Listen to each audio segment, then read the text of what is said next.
नमस्कार दोस्तों, आप देख रहे हैं एमसीएम हिंदी न्यूज, जो आपको सबसे पहले खबर दिखाता है।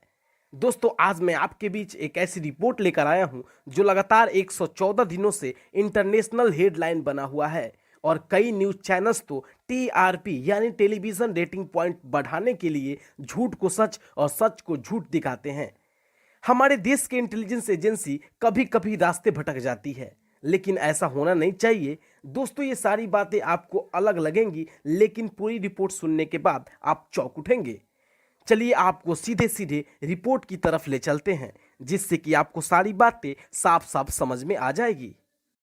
दोस्तों, एसएसआर सुसाइड केस यानी सुशांत सिंह राजपूत सुसाइड केस के बारे में जो 114 दिनों से इंटरनेशनल हेडलाइन बना हुआ है, लेकिन अभी तक इंटेलिजेंस एजेंसी सीबीआई को ऐसा कुछ हाथ नहीं लगा जिससे ये साबित हो सके कि सुशांत सिंह ने आत्महत्या नहीं बल्कि सुशांत सिंह का प्लान मर्डर हुआ है। ये बात सच है कि सीबीआई ने जब एनसीबी यानी नारकोटिक्स कंट्रोल ब्यूरो को इस केस में बुलाया, जिससे एसएसआर सुसाइड केस में आरोपी नंबर 1 रिया की गिरफ्तारी हुई, लेकिन आप सोचते हैं कि रिया एसएसआर सुसाइड केस में शामिल थी इसलिए गिरफ्तार हुई, लेकिन मैं आपको बता दूं कि रिया को एनसीबी ने ड्रग के संबंध में गिरफ्तार किया था, क्योंकि एनसीबी की टीम केवल ड्रग्स से संबंधित केसों को समझती और जांच पड़ताल करती है। और अब तो बॉम्बे कोर्ट ने भी आरोपी नंबर 1 रिया को जमानत दे दिया है, जिससे कि रिया 30 दिन बाद जेल से बाहर आ जाएंगी।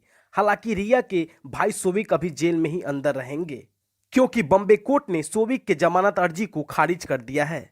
इस खबर को सुनते ही सुशांत के परिवार के वकील विकास सिंह ने सीबीआई को पत्र लिखकर कहा कि हम फॉरेंसिक रिपोर्ट से संतुष्ट नहीं हैं।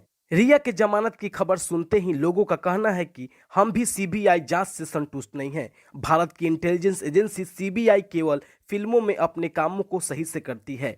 सुशांत सुसाइड केस को शायद सीबीआई अंजाम तक पहुंचाना नहीं चाहती, क्योंकि सीबीआई को अभी तक सुशांत प्लान मर्डर को कोई भी सुराग नहीं मिला।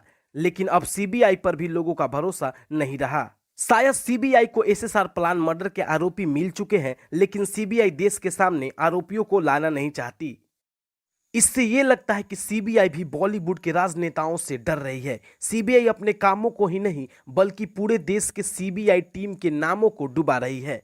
जहां सीबीआई को न्याय मांग रहे परिवार को आरोपियों को पकड़ के न्याय दिलाना चाहिए, वहां सीबीआई आरोपियों को अनदेखा कर रही है। आज पूरा भारत जानना चाहता है कि सीबीआई अब तक एसएसआर सुसाइड केस के आरोपियों को सामने क्यों नहीं ला रही है।